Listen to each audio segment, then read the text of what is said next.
于哥，赵爷都说了，会从棘手请一位治尸毒的高手过来，到时一切都好了。兄弟，你说说为什么跟了我的女人没一个有好结果的？你说是不是因为我六根不净，佛门对我降下了惩罚？可是为什么不直接惩罚我？你别这么想，阿春、小倩他们都有自己的命数。我们几乎找遍了康定所有的地方，都没能找到阿春，无奈之下只能暂时。阿春跑的时候没有穿鞋，是光着脚的，这都下雪了，要是万一冻伤脚了怎么办？别想这些了，我们不是也很着急吗？实在不行，明天在康定出钱，让本地的人帮忙找找吧。不好了，银芬，怎么了，小轩？我刚才在菜市场买菜，听一个卖菜的老头说，昨晚上他家丢了一只鸡，早上光找到了鸡毛，可能是被什么东西给活吃了。怎么都这么看我？所以你认为是阿春把卖菜老头家的鸡吃了？有这种可能。康定有几十万只鸡，就丢一只鸡，不能认定是阿春吃了，明白吧？我就说说嘛，万一真是呢？怎么了，赵爷？老伙计，刚才我在路上突然想起一件事儿，不对劲儿啊！此话怎讲？你们说那个叫阿春的小姑娘吃了我给的药方，当天情况就好转了？是啊，没错。问题就出在这里，因为中了尸毒的人会有想吃生肉的冲动，所以我故意在药方里加了菖蒲和鸭头2味药，就是想尽可能替他压制那种吃生肉的本能。他那天情况之所以好转，是因为偷偷吃了带血的生肉。只有一种可能，我问你们，药方里用到的犀角粉是不是真犀角做的？少爷，那犀角粉应该是真的，我买了3两，花了2000多块钱。贵不一定是真的，我先挂了，这事儿你们一定要搞清楚啊！我皱起了眉头，想了想，然后便和于哥一道去了药铺。哟，小伙子，你又来了，还买上次那些东西？你过来，问你个事儿。怎么了，小伙子？松手！你们干什么？我问你，你那天卖给我的犀角粉是不是假的？我没卖假货，我卖的都是真货。还嘴硬，你他妈再不说实话，我弄死你，信不信？别，我说是假的。我那天卖给你的不是犀角粉，是牛角粉。牛角粉？你他妈4两要了我2000块钱，你多少钱买来的？2块5，我花了2块5买来的。死老头，你差点害死我老婆！你等着，这是跟你没完！如果药方没出问题，阿春就不会想吃生肉，那就不会是现在这个结果。过了一天，坏事接踵而来，康定一家养鸡场内接连被偷盗，丢的全是活鸡。鸡是昨天晚上半夜丢的，我看了大门口的监控，来的好像是个没穿鞋的女的，太吓人了，没见过那样事，毛都不拔，她在鸡圈里逮着鸡就活吃啊。还听说有户人家养的牛也丢了，牛尸体在河边被发现，牛心被掏了个干净。竟有这事？什么时候发生的？好像就在前天晚上，你们去钢材厂附近看看吧，兴许能找到那个女人。我骑着刚买的一辆2手京城铃木王，拉着于哥去县城北边的一家小型钢材厂。据消息反馈，阿春最近一次现身在那周围。于哥，我们能碰到阿春吗？不出意外的话，赵爷后天就到四川了。不清楚，总好过什么都不干，在家睡觉强。先去周围打听打听吧。哎，哥几个，你们听说了没？咱们这里最近来了个吃人心的女妖啊！扯淡，这些骗小孩的话你也信？我看到过，充其量就是个有精神病的婆娘而已。要是再让老子碰到了，我3下5除2就把他给嘿了。先别冲动，过去打听打听。兄弟，来抽一盒。听你刚才说话，是见过女妖？我都说了，哪里有什么女妖，就是个精神病。那天晚上我看到了，那疯婆娘还会化妆。化妆？什么意思啊？就拿个小镜子自己左右照自己脸。怎么，你们也要找她？听你的意思啊，还有人在找她？还有一伙人啊，刚走。几个人？都长什么样子？4、5个人吧，都男的，长什么样子我哪里记得住？我操，肯定是那女妖又来了，不信你们上去看看。进去后，只见店内一片狼藉，椅子倒了，东西散落一地。一位化着浓妆的女的被吓得脸色煞白，她眼神惊恐，瘫坐在沙发上轻喘气。老板娘，发生什么事了？有个疯女人刚才从窗户进来了，抢走了我的东西。抢了你什么？抢了我包里的化妆品、粉底和眼霜。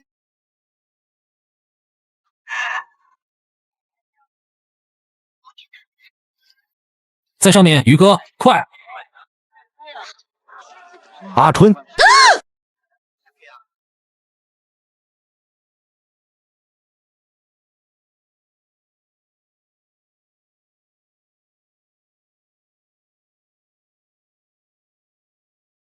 于哥，前头不远是个死胡同，他跑不掉。你们别过来！阿春，跟我回家，把头已经找到办法救你了。是真的，春姐，我们能治好你，跟我们回家吧。回去，于文斌，我脸成这样了，我还能回去吗？我变成了不人不鬼。不管你变成什么样子，永远都是我女朋友。你别过来！阿春，跟我回去吧。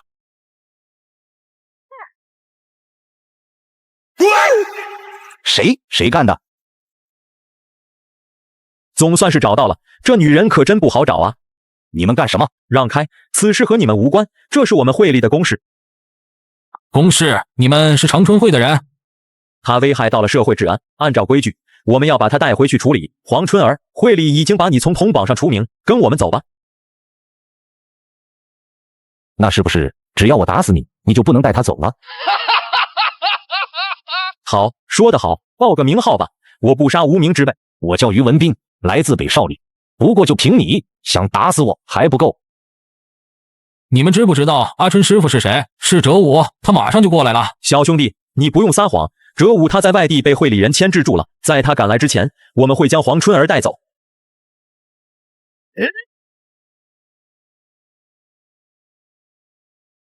浩将的力能是硬功底子，有意思。二弟三弟，你们不要出手，我陪他打一场。来吧，你打赢了我，就可以把黄春儿带走；你若输了，恐怕这辈子都不可能再见到他。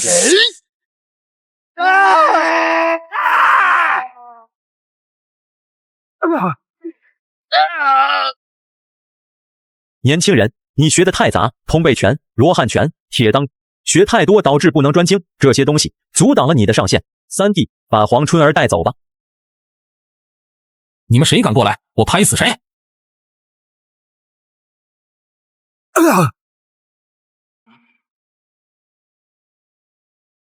年轻人，看来你真的要和我拼命。虎扑攻伤敌10分，自伤8分，发功时间稍长，你10几年功底的根基会尽毁，就为了一个黄春儿，值得吗？云峰，带阿春走，这里就交给我。于哥，你不用管我，放心吧。抓住黄春儿，快！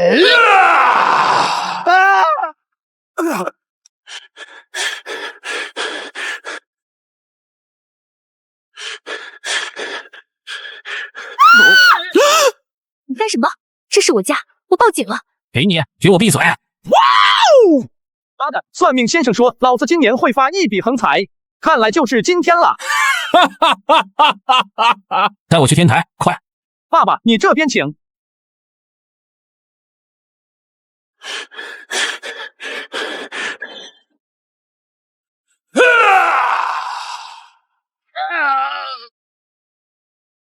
大哥，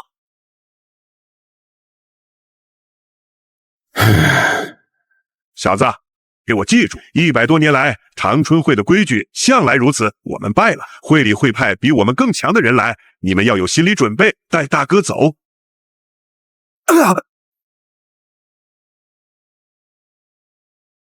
于哥，醒醒，睁开眼看看我。阿春没事，他安全了。3个小时后，于哥和阿春并躺在旅馆床上。阿春不知道怎么回事，似乎非常难受，他不停地在床上扭来扭去。于哥已经失去了意识，但是两人的手互相抓着不放。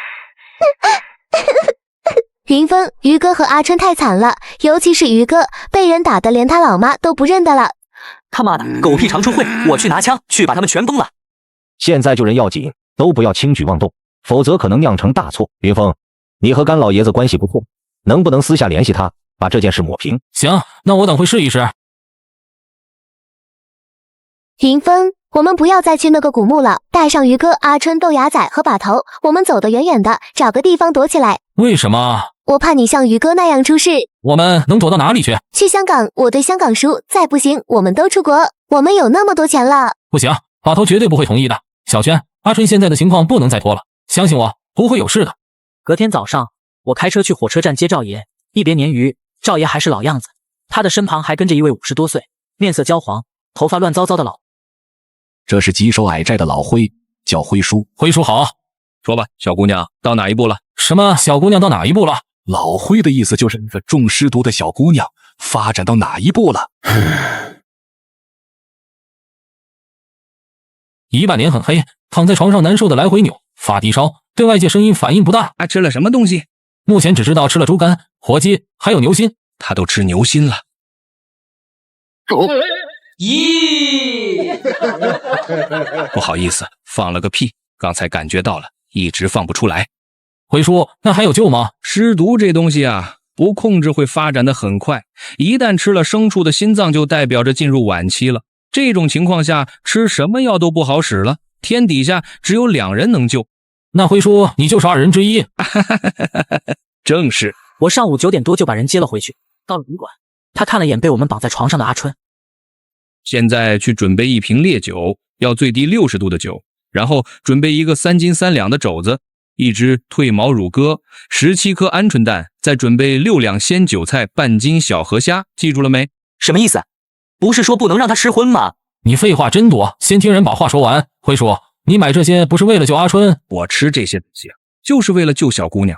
你们记住，从现在开始到今晚夜里12点，我每隔2小时就要吃这么一顿饭补身体。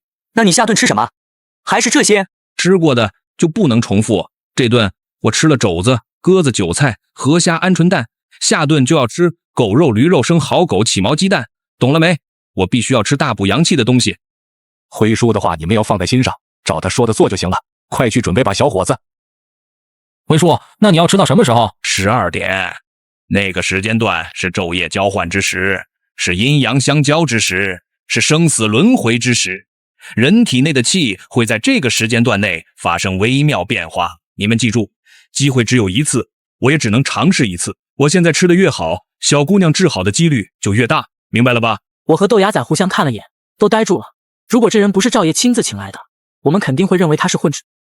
他肚子不知道什么结构，消化特别快，一次吃一大锅，吃完就去上厕所，那味道简直太窜了。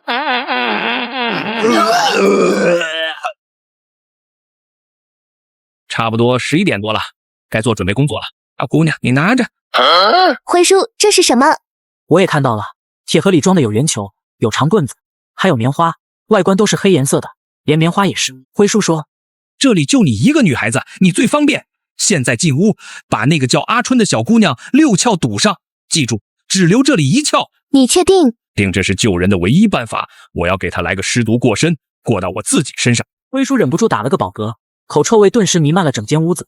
我们都忍着不说话，是怕失礼得罪人。小轩鼓着腮帮子，也不敢吭声，硬着头皮照他的吩咐去办。时间到了，小姑娘，你让开吧。黄春啊，今日非尔葬命之时，儿魂列床头，破例床西，逢今朝腊月初3，老汉我替你施毒过身，事后你当供我瓜果蔬菜、猪牛羊狗，以报大佛啊！都什么节骨眼了都，赶紧开始吧，别整这套老切口了。那不行啊，切口不能免，这是家里祖宗给定的规矩。随你吧，随你吧，我们都尊重你家祖辈规矩，赶紧开始吧。辉叔满意的点点头，他一把撩开被，拽住了阿春脚踝，粗鲁的把阿春拖到了床边，随后用布带直接缠住了阿春的脚踝。他说：“用力拉绳子，要阻断血液流通。力气小了不行，吃奶的力气也都用上了，还不行啊？”辉叔捏开阿春嘴巴，用大头针在他上颚某个部位刺了2下，应该是刺流血了。随后他一直盯着阿春脸看，看了能有好几分钟。突然，像是从阿春脸上看到了什么，他毫不犹豫立即俯下去，嘴对嘴和阿春靠在一起。我们都看到了，眼睛睁得老大，直勾勾地盯着眼前这一幕。但辉叔不是情侣间那种正常亲吻，而是不停收缩，就像在用尽全力往自己嘴里吸什么东西。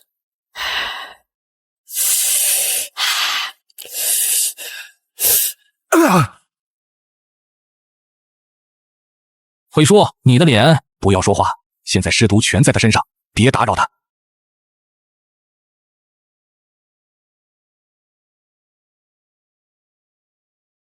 这小姑娘中的不是普通尸毒啊，真娘的厉害！我刚才差一点就受不住了，这怕是1000年尸毒。1000年尸毒，真的假的？辉叔，那个西夏墓撑死了最多700年，怎么可能有1000年的尸毒？你个小年轻懂什么？我老辉这辈子吸过的尸毒，没有100个也有80个。除了那个太监尸毒，这小姑娘身上的是我见过最厉害的了。太监尸毒是什么？前几年一个你们同行到清朝一个太监墓的时候中了尸毒，他最后通过各方关系找到了老辉帮忙，老辉那次差点没挺过去。别聊什么清朝死太监了，那阿春好了没有？根据我以往经验看，他这觉最少要睡1天1夜，完事醒了后再吃2服草药，调理几天身体就不会有问题了。辉叔说完，着急忙慌地冲进了卫生间，1秒钟后就听到了噼里啪啦的巨响声，跟谁在里头放炮仗一样。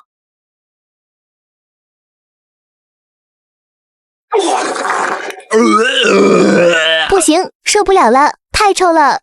我的娘啊，这要是站起来方便，不得把墙喷他！我也受不了了，快走吧，出去待会。妈的，这什么味儿？就是老板，你管不管了？这大半夜的怎么睡觉？要把人臭死啊！味道就是从他们那几间房里散出来的。他奶奶的，你们究竟在干什么？真是对不住啊，各位，多多担待。家里有个老人得了病，最近肠胃不好，闹肚子。妈的，老子交了钱住这里，难道就是为了闻你家老头子的屎味儿啊？就是一点素质都没有！你们赶快滚出去吧，别住了！滚！对，赶快搬出去！看着不断大声咒骂的这些住客，我脸上一直尽力陪着笑。第二天，我直接去银行取了10万块钱，全扔给了旅馆老板，说让这家旅馆的其他人全都滚蛋。这天，辉叔开饭啊！我早上刚去买的新鲜大肘子，还放了10几根冬虫夏草，大补。无事献殷勤，怎么？你小子想学我的收阳秘法？啊，你学会去干什么？没什么，就是防身用。你要真想学，我可以教，认我当干爹。这样，咱俩就算一家人，我就可以把收阳秘法教给你。你先教我一点，有用了我就认你当干爹，怎么样 ？OK。我这收阳秘法，第一步是练倒立。你每天倒立1个时辰，让气血反冲。在睡前喝3大碗水，晚上不能起夜。早上醒来的第一件事就是憋尿，腿要蹬直，别想着偷懒。那辉叔要憋多久的尿？在睡前喝3大碗水，晚上不能起夜。早上第一件事就是憋着，不能一次尿完，尿1秒后马上停。这时要分段锻炼控制力。这么难，憋不住尿裤子里了怎么办？你傻，用绳子不可以吗？啊！云峰，你在干什么？于哥，你什么时候醒过来的？你都昏睡了3天了。我刚醒。阿春怎么样了？这人是谁？这是辉叔，就是他救了阿春。自古英雄难过美人关，问世间情为何物，直教人生死相许啊！真是个怪人。于哥，咱们不管他，先去看看春姐吧。文斌，我现在是不是看起来很丑？我也废了，咱俩正好凑一对儿。再说了，怎么会丑？没有的事儿，在我心里，你永远是最美的。你笑个屁呀！走，心情不好，陪我去天台喝2杯。喝了1个多小时，豆芽仔醉了就躺在房顶上呼呼大睡，我人也坐晕乎乎的，便慢慢仰躺了下去。满天繁星，看着看着，我突然感觉到这些星星的排列位置是有规律的，是有迹可循的。整个天空就是主墓室，数不清的星星排列成一口巨大的棺材，屹立在天空。怎么回事？难道是我眼花了？这些都是金色的棺材。云峰，到处都找不到你，原来你在这里喝酒呢。奇怪，怎么没有了？怎么了？你刚在看什么？没看什么。小轩，你找我？把头说找你有事情，你赶紧去吧。云峰，我们现在手里的存货有点多，你给个意见吧。没事，等下一趟回来再说。至于长春会，能躲就躲，实在躲不开，就走一步看一步。也只能先这样了。把头轻叹一声，我把刚看到的奇特景象说了。你确定不是喝多了？没喝多，刚才那一幕看得太真实了。怎么了，把头？不用怕，这是好事。如果你确定刚才头脑清醒没喝醉，那你就是开悟了。开悟什么意思啊？在我们这行里，只有少数有天赋的人会出现各种情况。我年轻时也有一次出现了类似情况，当时我的老把头王瓶子告诉我，说我开悟了。那把头你看到的是什么？也和我一样是龙和金棺材？不一样，我看到的是一个大秤砣。不确定是不是心理作用，不过把头说他也有这种经历，我也没再说什么。时间很快过去了3天，辉叔临走之前跟我说，记住，凡事都有2面性，你得到了什么就会失去什么。给你看样东西。看什么啊，辉叔？这怎么能黑成了这样？什么原理？学习我家的收阳秘法，这个就是代价。你还想学？你怎么不早说？我都练2天了。是你求着我教的，怎么又不想练了？我再考虑考虑。辉叔，你这个是坏死了吧？也没全坏，将就着用吧。你不练我也不勉强你了。对了，这个东西你拿着，这个叫30粉，记住，这东西剧毒，毒性大到能把尸体毒的都睁开眼，要小心保存，不要摔碎了瓶子，不到万不得已的情况下不要用。我知道了，辉叔，放心吧。第二天，辉叔和赵爷一早就离开了。阿春因为左脸毁容，和于哥一起去理发店，我得去接阿春和于哥。漂亮漂亮，好，不错不错。真的吗？当然是真的。云峰，你头发也长了，不剪一下啊？我的就算了吧，我习惯这个发型了。那行吧，周姐，我们一共多少钱啊？你们2人5块，该你了，坐过来吧。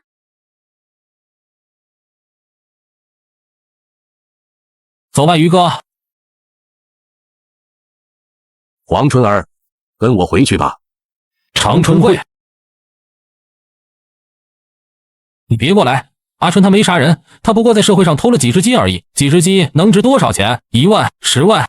长春会的规矩不是儿戏，黄春儿心知肚明。何况他可不只是杀了几只鸡。你杀人了？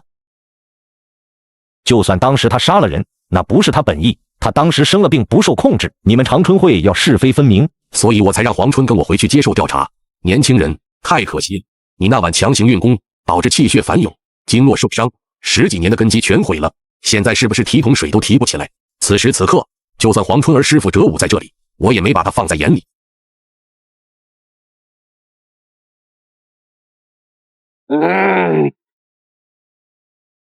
于哥，带着春姐快走，我来拦住他。可是你……别可是了，快走。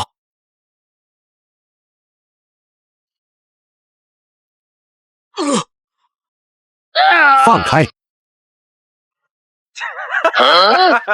你笑什么？你以为这样有用？不过是拖延了一点时间而已。你这么弱的人敢挡我？你知不知道我是谁？你难道不怕死？怕？我当然怕。我认识谢启荣，我认识吴乐，我认识马王爷、干爷、楚爷。只要我们的人把我的死讯告诉他们，他们不会坐视不理。你怎么可能会认识这些人？你不用管我怎么认识这些人的，我只能说，一旦你杀了我，会很麻烦。你在长春会1年能挣多少钱？你到底要说什么？我有个建议，你不妨向长春会报告，就说阿春在追捕过程中意外死亡了，怎么样？那你能出多少？100万，别找我们麻烦，放过阿春，我往你卡里转100万。那不行，我要150万，再加一个条件，我就能代表会里做主，从此不再找黄春儿麻烦。什么条件？你们说服哲武，让他代替黄春儿加入我们长春会，怎么样？年轻人，你能不能办到？给我2天时间筹钱，2天后钱1分不少转给你。我现在能走了吧？当然能。年轻人，我叫管3件，不要耍什么花样，要不然后果很严重。150万，他妈的，干脆说抢钱得了。你急个毛，又没说这钱让你出。这钱不用大家出，我的钱刚刚够。于哥，你的钱也是跟我们出生入死一点点攒下来的，就这么给了别人，那不是这2年都白干了？要我说，咱们现在人齐了，赶紧跑路得了。去海南怎么样？听说那边天气暖和。钱对我来说不算什么，只要阿春平安就行。那你以后不开武馆了？不开了，我现在连重一点的东西都拿不起来，还怎么开武馆？春姐，你那几天真的乱杀人了？你杀了几个人？杀的都是什么人？我记不太清了，我只记得我被人发现了，一个男和一个女的拿着棍子要打我，我当时反抗了，但不记得自己怎么下的手。等清醒过后，我看到我手上有人血，那一男一女都躺在地上，被拧断了脖子。被拧断了脖子，这是一定有问题。把头，你怎么看？云峰，这件事情没你们想的那样简单。可能长春会一开始目的就不是想带走阿春，说什么规矩，可能都是借口。那他们什么目的？难道是……没错，他们最终目的就是想收服哲武为己用。大胆猜一下，如果我没猜错，应该是佳木斯精神病院的某个看门人快不行了。那些看门人有几个都很老了，如果老的看门人死了，找不到新的看门人接替，那佳木斯精神病院有可能会暴乱。春姐，那天有没有陌生人拍过你肩膀？不知道，我什么都不记得了。那就对了，理发馆那个男的叫管3件，可能那一男一女就是被他扭断的脖子，然后再嫁祸给春姐说他杀的，这样春姐就坏了长春会规矩，一切都顺理成章了。一个人被拍了花子，根本不记得那段时间自己跟谁走了，去过哪里。以前有些人贩子就是这样干的。我犹豫片刻，和把头一商量，鼓足勇气打电话。干爷，您吃了吗？是我，还记得吧？向云芳。原来是你这小子啊！我看是个陌生手机号，还以为是谁。你找我干什么？干爷，我想问2件事。第一件事，佳木斯精神病院是不是有看门人不行了，或者是已经不在了？这件事我不清楚。好了，你另一个问题是什么？你们长春会里有个人叫管3件，这个人什么身份来路？这人外号叫3更天，他在会里名声不好，主要替会里干一些见不得光的事儿。你们不要招惹这个人，要不然可能会睡着觉被扭断脖子啊！谢过干爷，我挂了电话，事情接下来怎么解决，要看哲武的态度。这天晚上，阿春站在房顶上模仿鸟叫声，不多时，一只小鸟飞下来，落到了阿春肩膀上。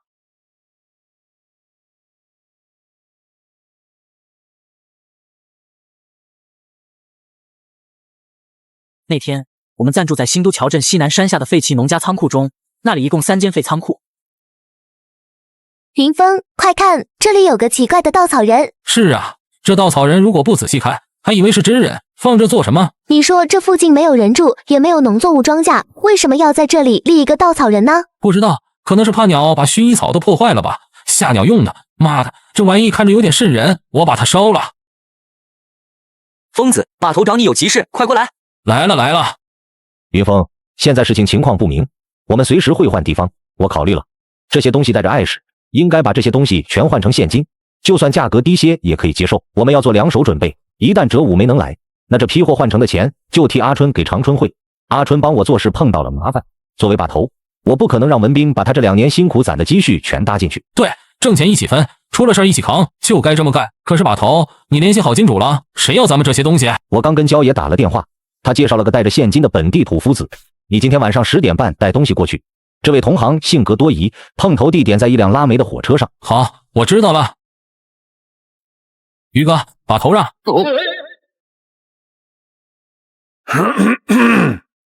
对不起，我忘敲门了。云峰，你别乱猜，我刚才在练功。练什么功？练把人抱起来顶到墙上亲人功啊！情侣间接个吻不是很正常的吗？难道你没有过这种经历？我这2天突然受了这东西的启发，对于出拳的发力方式有所感悟。这什么铜钱？这就是一枚普通的崇宁铜宝。按照以前一些老拳谱的版别标录，这个面纹的版应该叫球镜。球镜什么含义？具体意思是什么？于哥，我不懂书法，不过我认为意思应该和干枯、苍老、雄健、大气差不多。于哥，怎么了？没事，你让我想想。晚上9点多，我拿着2个包裹上了那辆拉煤的火车，车厢内有一张桌子2把椅子，一位50多岁的男人正坐在椅子上翘着2郎腿喝啤酒，他身后站着2名保镖，显得怡然自得，十分放松。来了，小兄弟，快坐，英雄出少年啊！当年我像你这么大的时候，还在码头上扛大包呢。自我介绍下，鄙人姓陈，陈平定。陈哥，久仰大名啊，过货。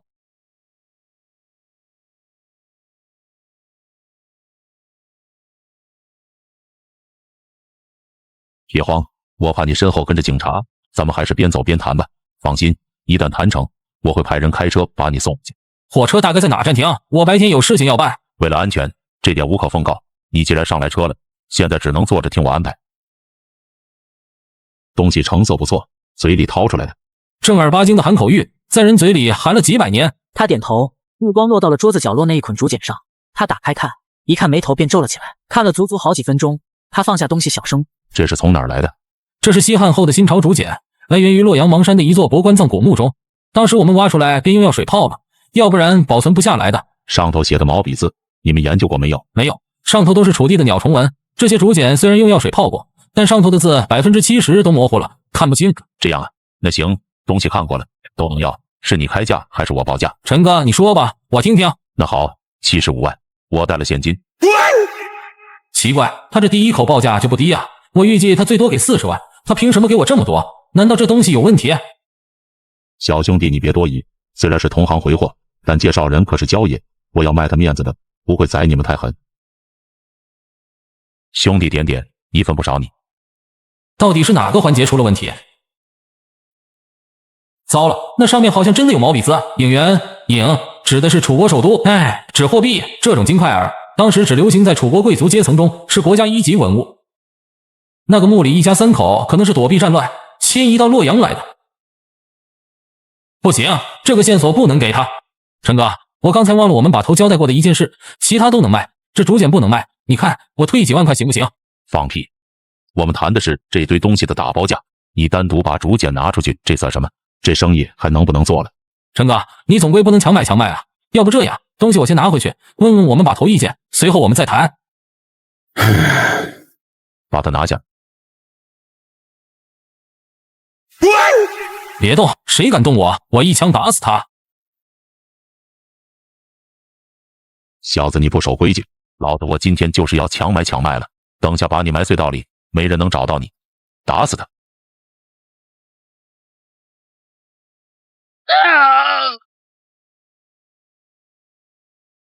这群混蛋是你们逼我的！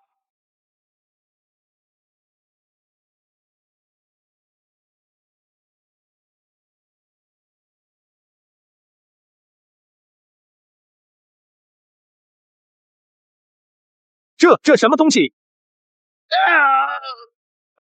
救命啊！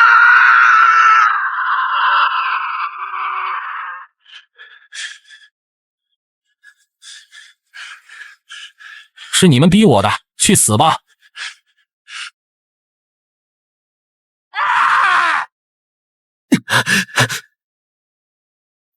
疼死我了！背包太沉，我将包藏在了铁道边一棵梨树后，用杂草干树枝挡了个岩石，确保路过的人发现不了。随后我拄着一根棍子，一瘸一拐，顺着铁道向前走。不能死，我不能死，不能像条野狗一样死在这荒郊野外。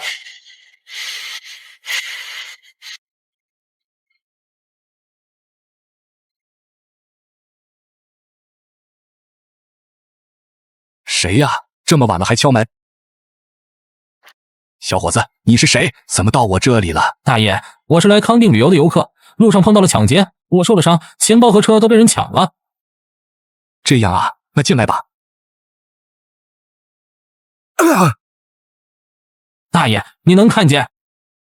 我瞎了几十年了，什么都看不到。年轻人，你先坐下吧。大爷，你是一个人住在这里？请问这里是哪个村？我一个人住，这里什么村都不是，这里是荒郊野外，最近的一个村子还有20多里路程。那大爷，你有没有手机？能不能借我打一个电话？我没有手机，晚上夜路不好走，你就安心在我这里待着，等到天亮再走。那麻烦了，大爷。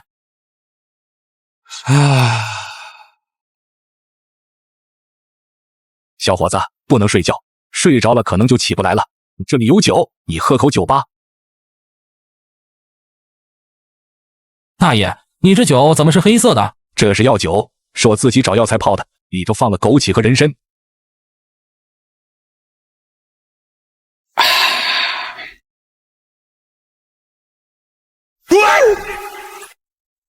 难道是我看错了？大爷，能不能再给我来一碗？这药酒我自己都舍不得喝，算了，看你说伤这么重，我再去给你盛一碗吧。他说完拿着碗便去倒酒，我紧跟其上，看到了坛子里确实有一个小孩，这一幕吓得我瞬间后退，不小心跳了命中。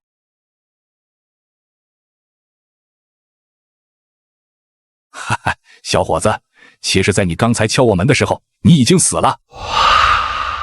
胡说八道！你才死了，我向云峰活得好好的。你说的没错，我都已经死了几十年了。我这个地方叫祭死窑，一般枉死的人路过都看不到我这里。你能找到这里，并敲门求救，这说明你命格不凡。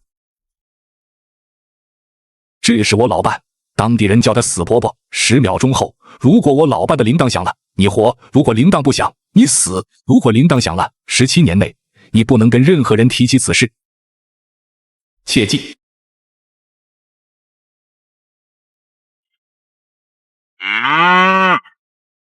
是个活人啊，我还以为是死人。这是哪里？我怎么会在这里？小伙子，谁知道你怎么会跑这里来？没事的话就赶紧走吧，这里是老人洞，都多少年没人敢过来了，你还敢在这里过夜？老人洞？那昨晚……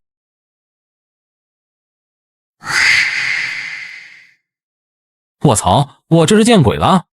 我跟放牛大哥借了手机打给把头，告诉他我现在位置，于哥和豆芽仔开车来接我，然后我们拿到藏着的东西回去了。他妈的，把头，对方不讲规矩，敢黑吃黑！我打电话问一下。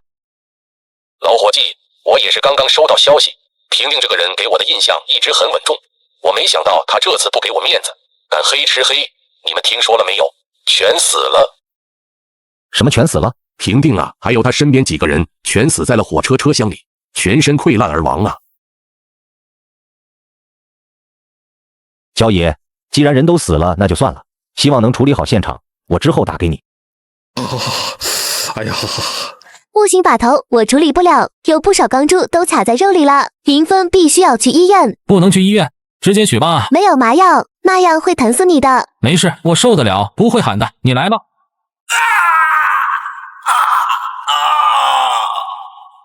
将子弹取出来，我浑身瘫软的躺在床上。今天已经是管三剑给我的最后一天时间了。如果我还没能说服蛇武加入长春会，那我们所有人都会有麻烦。我问阿紫，春姐，你师傅怎么还不来？他是不是碰到了麻烦？不可能，那是我和师傅他们的特殊联系方式。就算师傅收不到，小妹也一定能收到。我们再等等。今天就是最后一天了，长春会迟早会找到这里，要不然我们跑路吧。我赞同豆芽仔说的，我们惹不起长春会，还是赶快离开这里吧。跑？难道你们打算后半辈子一直跑？你们天真的以为到那里长春会就找不到我们了？实在不行，还有最后一条路可走。别忘了，我是木偶会4级库丁，红姐她一定会帮我的。还有点时间，再等等看吧。晚9点半，我们在废仓库外升起了火堆，随便煮点东西吃。我挠头看着手中的竹简，除了烧清楚的“隐爱”2字，其他字迹都很模糊。牙仔，就上次邙山那个墓里，你还记得吗？棺材底下有没有窑坑？不知道啊，都忘了，应该没有吧？要是有，我们怎么会发现不了？关于隐爱，陈平定一定从竹简中读到了什么重要信息，要不然他不会冒着得罪中间人焦爷的风险对我下黑手。忽然，阿春站了起来，他眼睛一眨不眨，盯着某个方向看。师傅，哲师傅，你终于来了，我们等了你好几天了。没事了，没事了。这师傅，你手里提的是什么？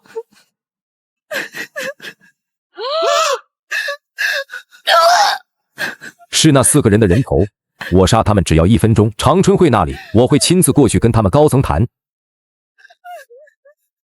姓于的，我将阿春交给你，你以后能不能照顾好他？放心吧，哲师傅。好了好了，别哭了，我要去佳木斯了，以后不能在你身边，照顾好自己。如果有人敢欺负你，打电话告诉我。各位，我此去佳木斯，以后余生可能不会再见面了，保重。哲师傅，保重。哲武答应长春会去佳木斯看了大门，长春会自然也不再找我们麻烦。阿春第2天也走了，因为小妹还在某著名医院住院，她要去照顾自己妹妹。这天是礼拜天，我借了把头那身西装皮鞋，去了甘孜州博物馆碰运气，看看能不能找到竹简上存在的秘密。各位，你们面前现在看到的是博物馆的重器藏品，西汉错金银工艺斧头权杖，此藏品为国家一级文物，曾是罕见。目前整个四川只有各位面前的那一件。呵呵，真是能忽悠。西汉时期哪来的权杖？这东西分明是车马剑上的一部分，最早应该被立在马车顶棚的4角上。你好，这件盘子我买了，请问能刷卡吗？这位美女，你确定要购买吗？8500。是的，我刷卡。哇哦！这哪来的冤大头？这个盘子说清代粉彩盘，其实是清光绪年间的4妃16子粉彩折颜盘，最多值50。帮女孩提包的人可能是司机，当场刷卡买了。他看到什么就买什么，只要人卖的他就买，甚至有的连价格都不问。不到1小时，我估计他花出去了几10万。呸！大傻子，把我的东西买走多好，不比你买这一堆垃圾强。你好，你是不是说我什么了？没有，我没说你。小姐，我们的车要装不下了，您这趟来四川旅游已经花了100多万了，我怕。白叔叔，我才花100万，这么点小钱你都要说我？我刚才看你眼神，好像对文物古董很懂。不太懂，懂点皮毛。不过你买的这些东西都不错，都很有价值。我学习过艺术设计，我准备把这些有历史的四川地方文物带回广州，回去重新设计，赋予它们第2次生命。你这不就是搞破坏，糟蹋东西吗？还重新设计，呵呵。上到2楼，我突然被角落里的一件文物吸引住了，那是一把造型奇特、锈迹斑斑的马刀。小伙子，你对这件东西有兴趣？标注错了，这也不是木雅人和党项人的刀。年轻人，你眼力很强，还知道党项人。这件马刀的确是他们标注错了。当年有一伙从大西北逃难过来的党项人，确实在康定生活过。现存的木雅人会跳一种舞蹈，崇尚白色，你知不知道原因？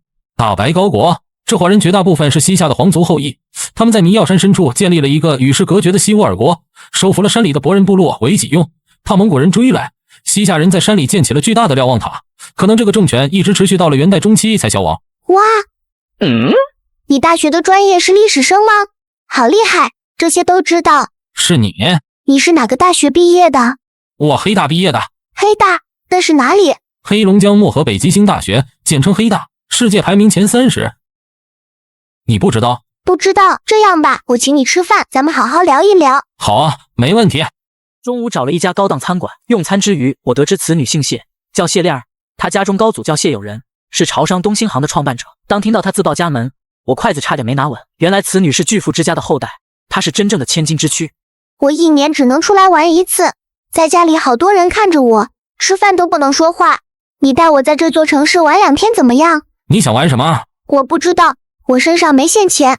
这颗珍珠是我爸几天前刚送我的，我抽屉里有很多这种，这颗就送你了，当你的导游费。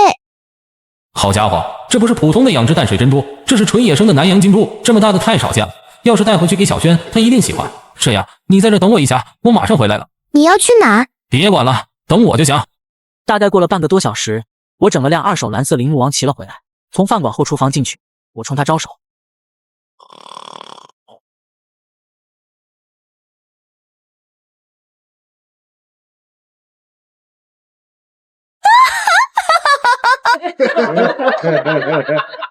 太好玩了，你能不能骑快一点？我喜欢小鸟，我要像小鸟一样自由。还快，再快要撞到人了。我们要去哪里？先去台球厅，然后去绿橄榄，晚上去马戏团。好，出发。从白天玩到黑夜没带停，晚上从马戏团出来，准备把他送回去的时候，他突然就不高兴了。我不回去，我还想玩，要不去你家里吧？去我家里？你跟我回去，真不怕我把你怎么样？你那个司机白叔一天找不到你，不得急疯了。不怕，我能看出来你是好人，不用管白叔叔，我玩够就回去了。你幸亏碰到的是我，要碰到别的坏人，肯定会被吃的骨头渣都不剩下。转念一想，带他回去也行，可以诱导这位傅小姐买下我们那2包文物，只要她相中了，价钱肯定不是问题。疯子，你过来。怎么了？老实交代，这美女你从哪拐来的？什么叫拐来的？这是今天逛博物馆认识的一个朋友。疯子，这是肥羊啊！老天爷亲手送上门的小肥羊，听我的，把他绑，打电话就跟他那个司机要赎金。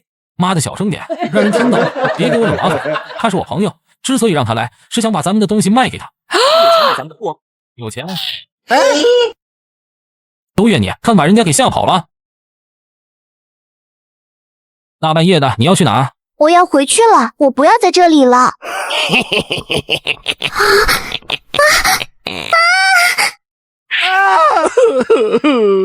还嫌人给你吓得不轻啊！你给我死一边去！美女，我直说了，我们手上有一批古董，我现在需要用钱，刚好白天见你也喜欢古董，所以想商量商量，你有没有兴趣把我们的货买下来？当然，只要你不喜欢，完全可以拒绝。我现在就骑车把你送回去。你是想骗我钱吗？大小姐，什么叫骗？我向云峰拿自己人头保证，我的东西比你在博物馆买那些要强100倍，不信咱去看看。还有，你白天不是说过你喜欢小鸟儿？我这批古董里就有2只绿色的小鸟，是西夏时期的迦楼罗神鸟，你看了要是喜欢，一口价给我200万就行。就这样，我把他安抚下来，带他去看了东西。他看过后很喜欢迦楼罗鸟雕塑，托在手掌心左看右看，表情颇有些爱不释手。我松了口气，应该10拿9稳了。我白天用手机上网查了，国内没有漠河北极星大学。你也不是大学生，你到底是做什么的啊？哦，你猜一下。难道你是？有些事儿你知道就行了，别轻易说出来。怎样？这些东西你喜欢不喜欢？要不要？你给我300万就行。我给你500万。但你还要答应我一个条件。什么条件？我想看看你们用的工具，叫什么铲来着？洛阳铲？对，就是洛阳铲。我想看洛阳铲，还有我想看古代的那种烂棺材，棺材里是不是都是蛆，在死人骨头上爬来爬去？我想看看这些。你要是答应我，我就买你们这些古董，再给你500万。哈哈，此女果然不是俗人。当然行，这点小愿望完全可以满足你。吓死人了！于哥，你干什么？不好意思，云峰，不知道你回来了，我就是随便试试。随便试试，随便试试，能一拳把墙打个窟窿？一拳打穿，这得多大的力量？我还好，大小姐似乎被吓着了，发呆了好一会儿。云峰，这是谁？这位是白姑娘。对了，美女，这位是我哥们，他叫于文斌。你好，于哥，你伤好了？没有，我左手还用不了力气，不过右手可以。我练了好几天，终于摸到点门道。这种拳法和发力方式是我自创的，我叫它球拳。太厉害了，于哥，你是武学天才啊！我的球权还在起步阶段，不过如果现在对上北腿三兄弟，我能轻松完胜。只是什么？只是我这条胳膊还是提不上力气。别担心，于哥，老话说伤筋动骨要养100天，你慢慢就好了。但愿的吧。今天很晚了，看天色，把头和小轩今晚是不回来了。我草草收拾了被于哥打烂的仓库门，随后铺好床，让大小姐去床上休息，我打地铺就行。你睡着了吗？没有，怎么了？刚才你那个大个子朋友好厉害，比我爸从国外给我找的保镖都厉害。你的保镖算个啥？于哥8岁就进了嵩山少林寺，正儿八经练了14年武，肯定厉害。赶快休息吧，明天我找地方挖一具烂棺材，让大小姐你开开眼。好啊，那咱说定了，谁都不许反悔。昨晚没休息好，不知道过了多久，我睡得迷迷糊糊，睁开眼，朝床上瞥了一眼，大小姐不见了。人呢？大小姐人呢？云峰，分开找，你留在这里，我去东边儿。好，小心于哥，有什么情况马上喊我。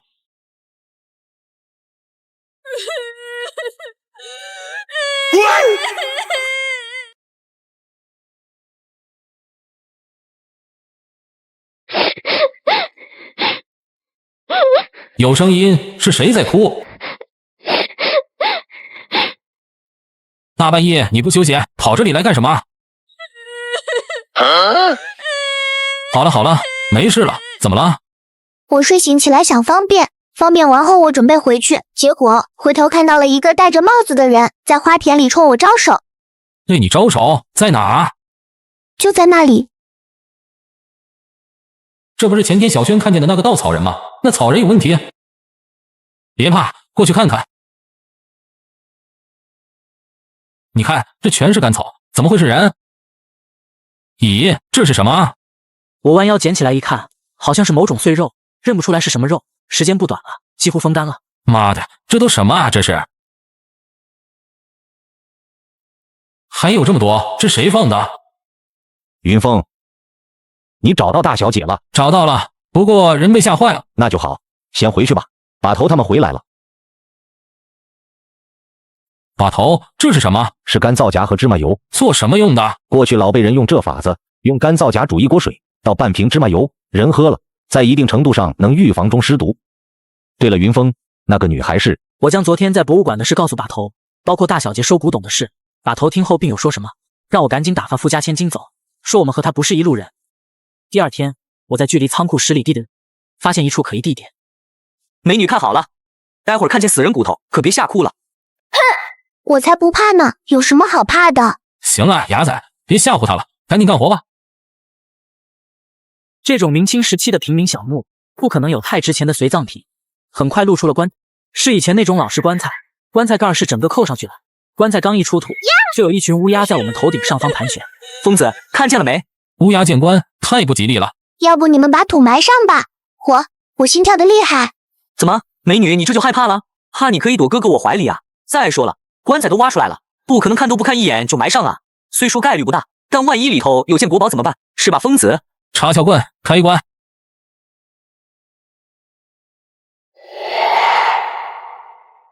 好臭啊！这什么味儿？是个当官的。这是什么？印章。你们快上来，有人来了。你们几个在做什么？刨坟？大哥，你误会了，我们是甘孜博物馆考古队的，上头有吩咐，让我们临时对这座古墓进行抢救性发掘。这是我的考古证，你看一下。这里是人家祖坟，就算你们有证，也不能半夜过来挖。人家里人同意了没有？同意，当然同意了。哈哈，那你倒是说说，这家人后代姓什么？臭老头，多管闲事吧你！先别动手，大哥，你既然看到了，能不能和平解决？这样对谁都好。你们住了我的仓库，我已经暗中观察你们5天了，当然知道你们这伙人是干什么的。我本不想多管闲事，但你们偏偏去动了那个草人。废仓库是你的，最后的稻草人坏了，爬神不再受限制，康定很快要死人了。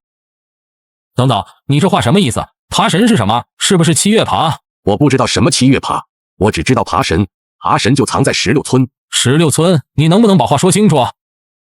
你们几个跟我来吧，我可以告诉你们一些事情。我们跟着他走了半小时，当走进半山腰一片林子深处后，发现林中藏着2间小木屋。走进木屋，他面无表情地告诉我们：年轻人，你们几个都是刨坟求财的吧？这年头为了有口饭吃很难，我们都是为了过得好一些才走上了这条路。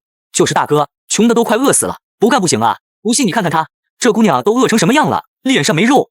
你们干什么职业跟我没关系，我只想告诉你们，今晚过后，康定不安宁了，你们还是尽早离开的好。大哥，我们一直有和一个叫七月爬的男人打交道，这人可能就是你说的爬神，问题是这人已经死了。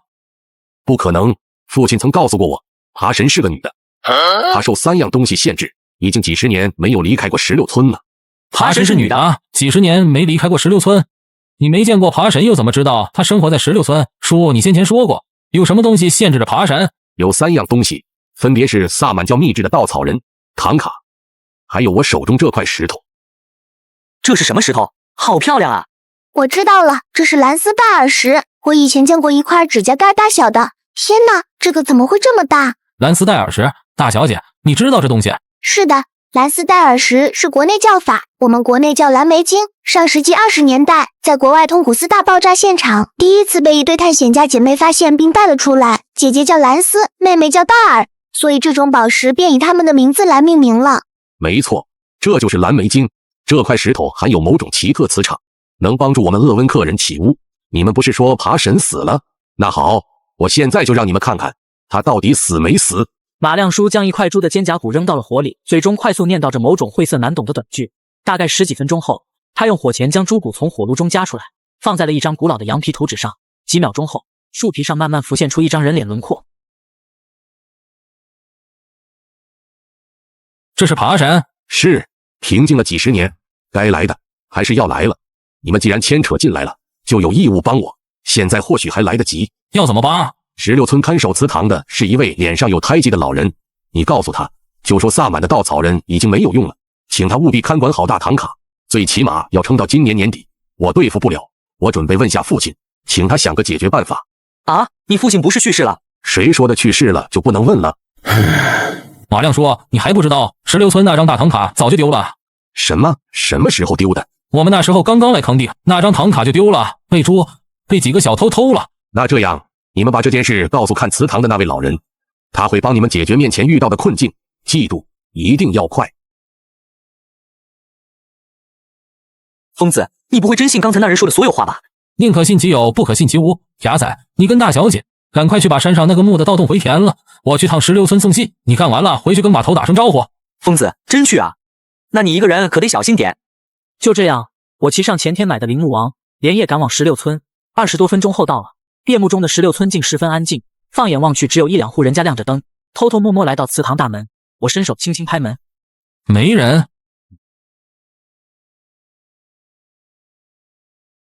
有人没？这里有没有人？谁在桌子底下？出来！大爷，看祠堂的是不是你？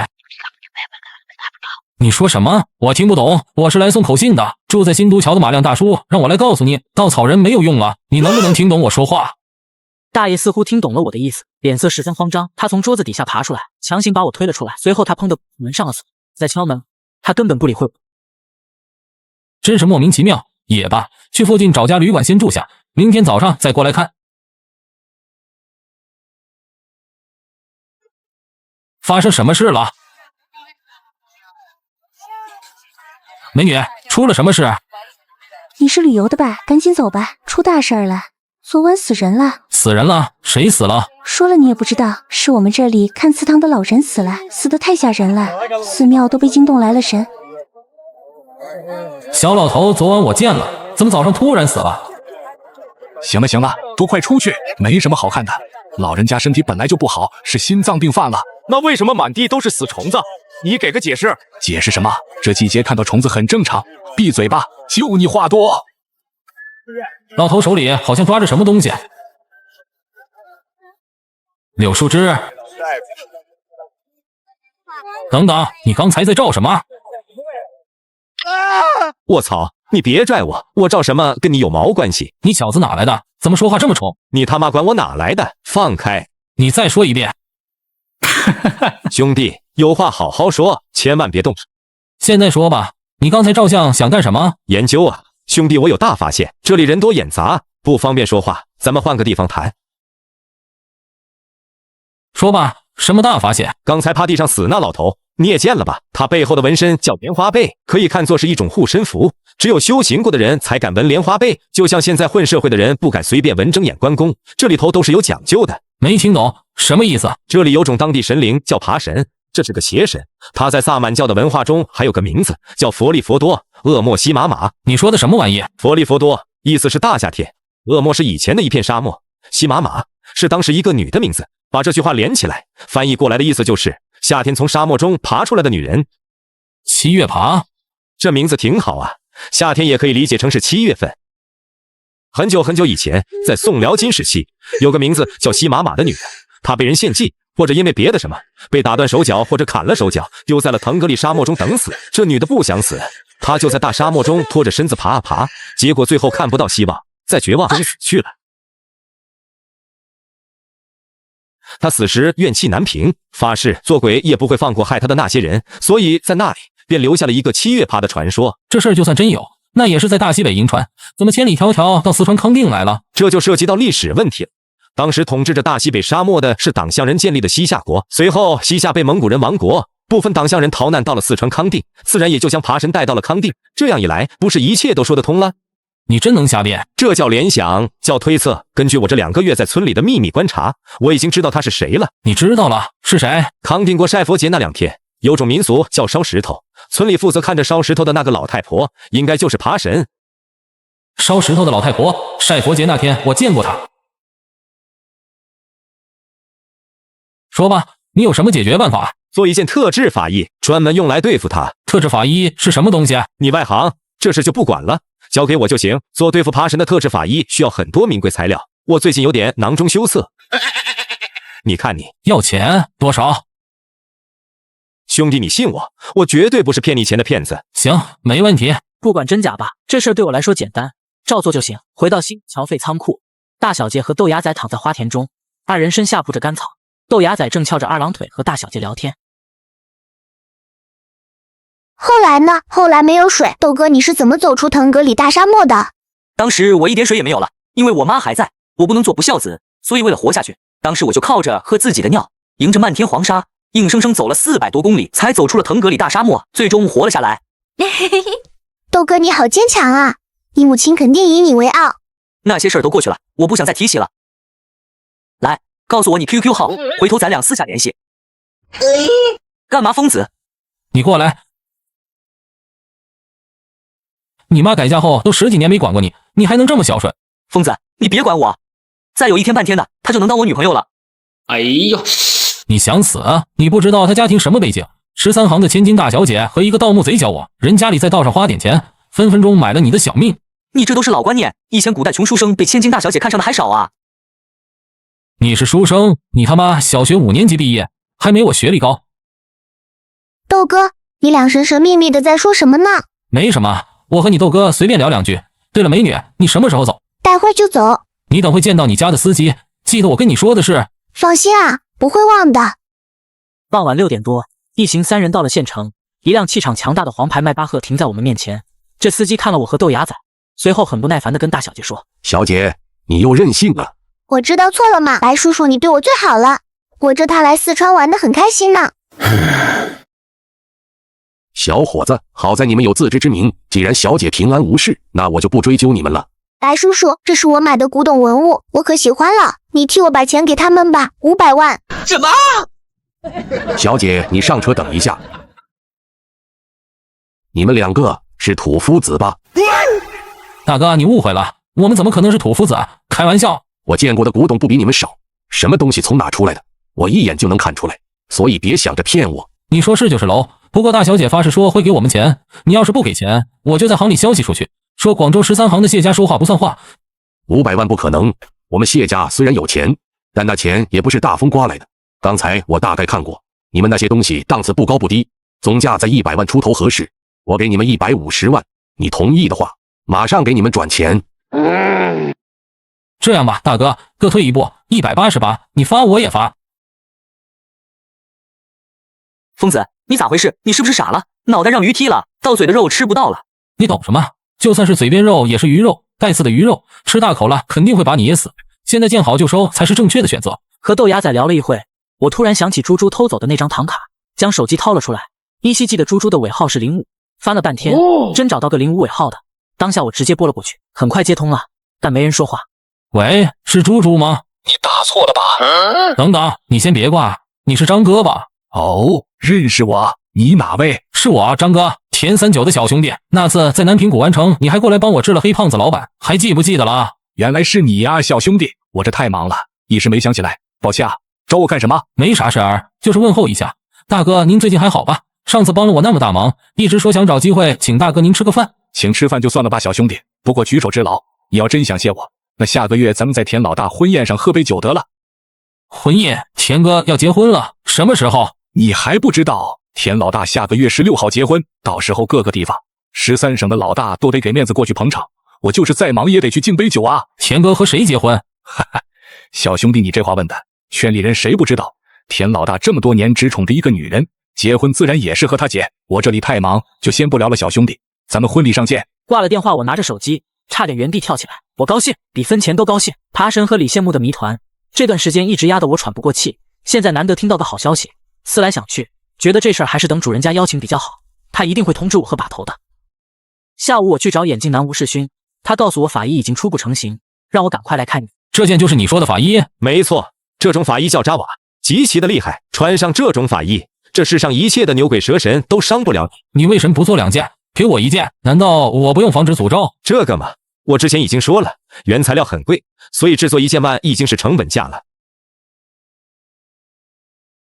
晚10点多，眼前就是老太婆的住子，是一座破旧的平房小院。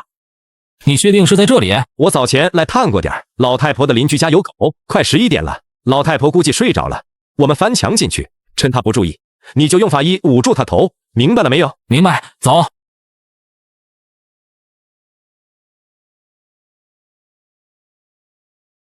是这里吧？屋里好像有电视声音，老太婆没睡。嘘，别着急，耐心等机会。你们找谁呀？动手！抓到了。等等，这身形怎么看起来这么小，不像是老太婆。走，她肯定在里面，进去看看。奇怪啊，怎么会没人？难道她不在屋子里？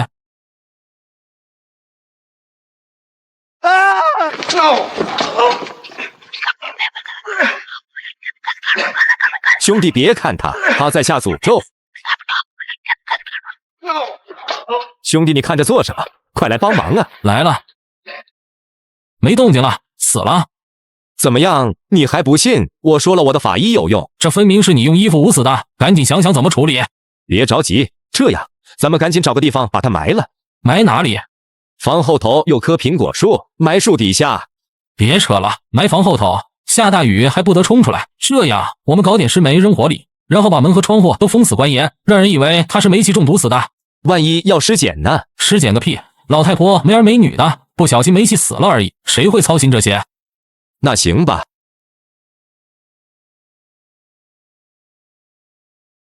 兄弟，赶紧走！你在找什么？这是什么盒子？再打开箱子，里头竟然放着一缕黑色头发，我一眼就认出来了，这不是现代人头发，是时间很长的那种头发。出事的第2天中午，我和吴世勋躲在出租屋里。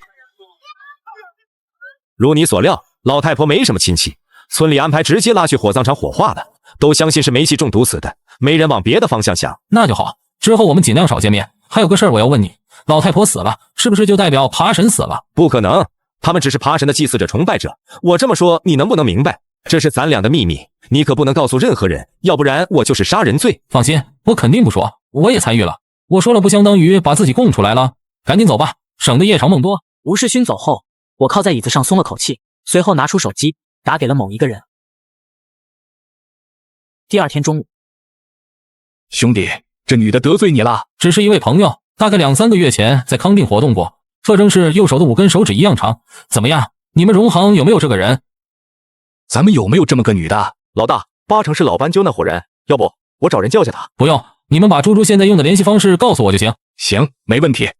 傍晚，我收到一条短信，上头写了一串电话号码，还附有一行字，我直接照着号码拨了过去。很快，电话中一声好听的女声响起：“喂，哪位啊？”“猪猪啊，是我，向云峰，还记得吗？当初咱俩拿错过包。”“是你啊，当然记得。你怎么突然想起来跟我打电话啦？”“你人在哪？我来找你。”“我在成都，怎么啦？”“是这样的，猪猪，我直说了，当初你们从16村搞走的那张大唐卡，应该还没出掉吧？”“别提了，一提这个我就来气。我们不懂，以为那张唐卡是唐代的，是明末清初时期的，只值几万块，气死我了。”“常在河边走，哪有不湿鞋的？我想要那张唐卡，你卖给我吧。”“你要买？当然，20万，你看行不行？”“可以，20万就20万，我着急用，你尽快给我送过来，我人还在康定。”约好碰头地点，挂了猪猪电话。晚8点多，康定某公园内，一个穿着粉红色衣服的女孩出现在公园座椅上，来人正是几月不见的猪猪，她手里提着个塑料袋，正扭头望来望去。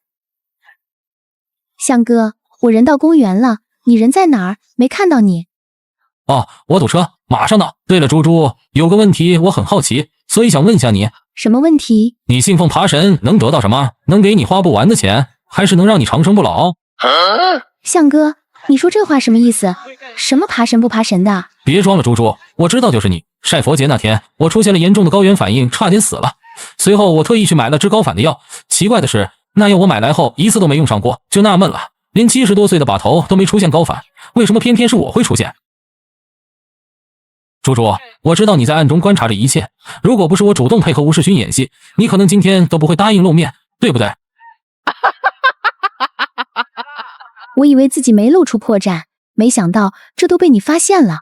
我以后恐怕要对你刮目相看了。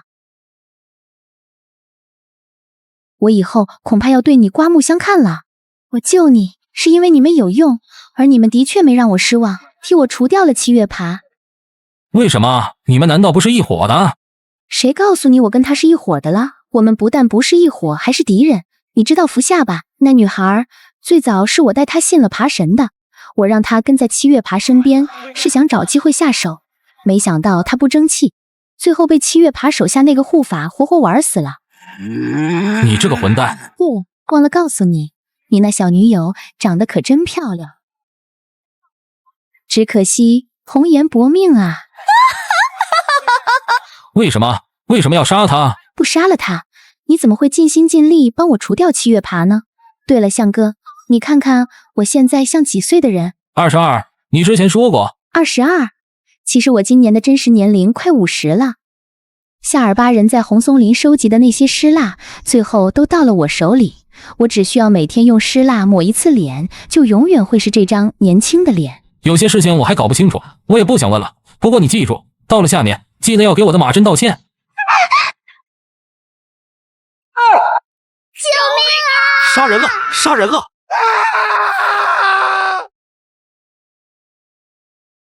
马真的死换来了我的成长，而男人的成长往往就在那一瞬间。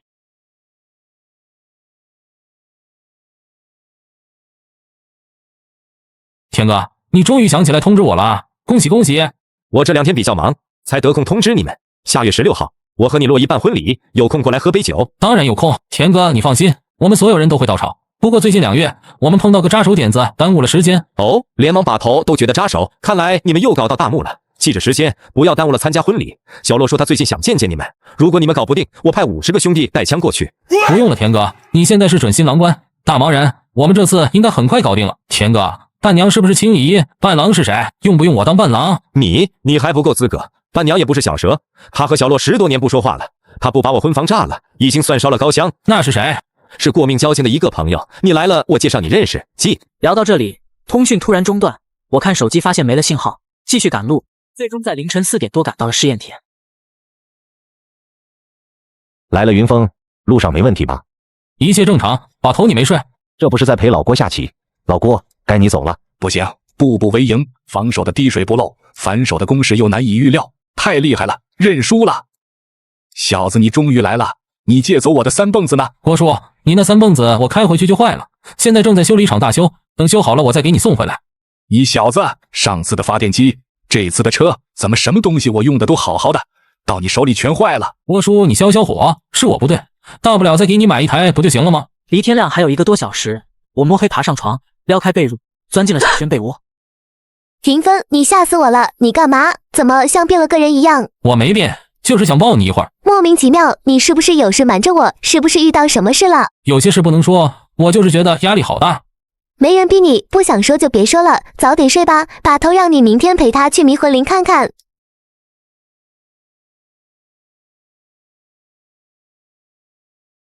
到了，就是这里，快过来看云峰。把头，你说这针到底是受到了什么东西影响，怎么就失效了呢？风水上说，死人多的地方会出现阴气，阴气久聚不散，成尸煞气，难道会和这个有关？云峰，有个问题你有没有察觉到？什么问题？把头，康定这里以前逃难来了党项人，党项人死后也讲究入土为安，可我查了这里当地的考古史，奇怪的是极少发现党项人的墓葬，甚至可以说没有。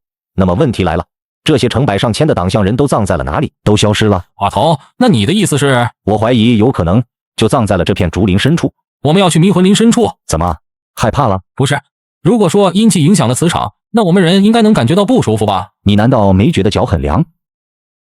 好像还真是。源头不在这里，我打算去深处转转，看看能不能发现什么。你陪我去吧。收了罗盘，我和把头结伴向着迷魂林深处走出，一直向里大概走了40分钟，已经完全看不见了，到处都是高大的苍天大树，这里雾气很大，抬头不见太阳，所以我当时心里就有点犯怵。把头，要不咱先回去吧，一会回去找不到路了。不要怕，有我在。传言总是会被人添油加醋的夸大，都走到了这里，怎么能不查一查？云峰，你方向感一直很强，刚才一路还做了记号，我也带了铲子，继续走吧。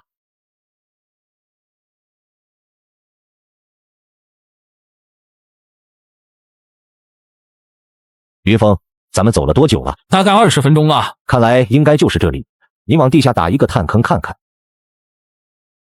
要打多深？3根杆子全接起来。哪料到这一打就打出了大问题，这里地下4米之下全是红黄白相间的五花土。我向前走，一口气下了6个探坑，每一个探坑的表现都一样。看来我猜的没错，这里是一个面积达到5公里以上的巨大坟场。真是透着了，这里地下肯定有数不清的古墓。把头，那我们人呢？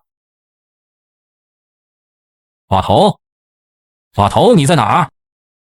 奇怪了，人会去哪里了？随后我抱着一棵树开始爬树，一直向上爬，快速爬到树顶上。这时我单手抱紧树干，另外一只手掏出强光手电，调整到散光模式后，将手电高高举起。我猜测把头在底下看，他应该能看到迷雾中有个太阳。把头，能看我手电筒的光线吗？看到了云峰，我在你后面。吓死我了，差点就走散了。回到试验田，我们开始商量迷魂林容易迷路的这个问题。现在入冬了，如果走不出来，我们可能会被冻死在林子里。我平常都不敢去那里啊，就是怕迷了路出不来。没想到那里头还有宝贝啊！郭叔，不敢说有宝贝，但根据初步探测看，那里地下埋了不少以前的人，多多少少肯定有点东西。现在问题是，里头太容易迷路了，一旦迷路了，就很容易发生危险。今天要不是我运气好，我和云峰就栽了。我有个办法，我们利用鸽子怎么样？信鸽不行，2年前有伙地质勘察的去那里就用了这个办法，结果信鸽都不敢飞。其实我有个好办法。哦，什么办法？老弟，你快说说。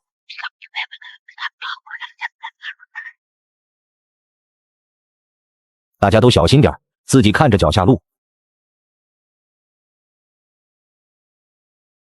疯子，你确定是这里？这什么鬼地方？好冷啊！别跺脚了，没用，等下干起活来就不冷。这地方绝对有古墓，而且不知道多少年没来过人了。你说吧，疯子，从哪里挖？看到那2个探坑了没？就从中间向下挖，下4米深，肯定能见到东西。那还等什么？快干活吧！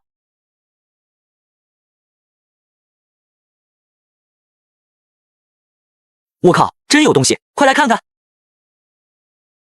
什么东西？不知道，这什么啊？好像是个罐子。这么沉，这肯定是钱罐。大概率是钱罐，先拿上去，看看里头装的是什么。还真装的是钱，而且是铜钱。是什么时候的云峰？看不清把头，进土了，而且都是硬铝锈，一个字也看不清。不过肯定不是西夏的。把头，这万一要是个宋元明的罐子，咱们又能发笔小财了。再看看周围还有什么。你们快过来，我发现了一座石雕。奇怪，这石雕也不知道放着多少年了，都氧化了。这东西对于普通人来说稀奇，但对我们来说不算什么。咱们搬不动，别动这玩意，看看其他的。云芬，这里也有一罐铜钱，我弄不出来，你快想个办法。这罐子不值钱，看看里面装的是什么就行了。全是开元通宝，为什么一罐子全是开元通宝？完了，开元通宝不值钱，我听人说一个只值2毛钱，我们白浪费了那么多时间。不一定啊，小璇，大部分不值钱，但也有一些很值钱的，没准这钱山里头就有。这样，你去老郭的厨房拿个桶，拿一瓶香油，拿一袋碱面，再把它放着的那2个大棚西瓜拿来。要做什么？你不懂，赶快去拿来。这怎么回事？好神奇啊，尹芬！这方法还是小米教我的，将西瓜汁1:3兑水，把钱山浸泡住，然后放一小把碱面搅拌均匀，再往水里倒半瓶香油，这样钱山里面的铜锈就能去除了。老郭的漏勺和这口锅都不能用了，有毒。到中午吃饭，迟迟不见豆芽仔和于哥，我问老郭，我刚回来，他俩就扛着方锹锄头去离婚林了，到现在都没回来。这个豆芽仔平时都没见他这么勤快，到底去干嘛了？不行，我得去看看。到了现场后，看到豆芽仔几乎已经将石雕武士像全挖出来了，石像在坑里斜靠着，豆芽仔正坐在坑里和于哥聊着什么。你干什么？擅自行动，不和我打招呼，万一出事了怎么办？啥啊，疯子，这能出什么事儿？你看这武士像雕得多好，我打算运出去卖钱。你想没想过怎么运出去？你难道能背出去？这点我当然考虑过，我打算找老郭帮忙，让他找10几个老实点的农民来一起抬，只要咱们提前打上木箱包好了，他们从外头根本看不出来是什么。于哥，你是怎么想的？我觉得牙仔说的也有一定道理啊，毕竟咱们干这行就是为了钱，这算是一种常识吧。牙仔，这事儿不是我胆子小，这些容易被抓到的东西，我们永远不去碰。站住！疯子，你胆子怎么这么小了？你以前不是这样的啊！别指着我脸说话，听见了没？我就指了，怎么了？你说什么？你再说一遍。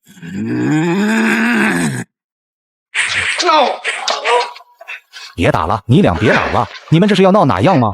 哎，服不服？还牛不牛比了？不服，我中午没吃饭，有种你等我吃饱了，咱俩再打。我以后是把头，从现在开始，你记住，你要还想跟着我混，什么都要听我的。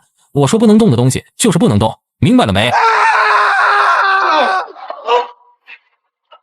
哎，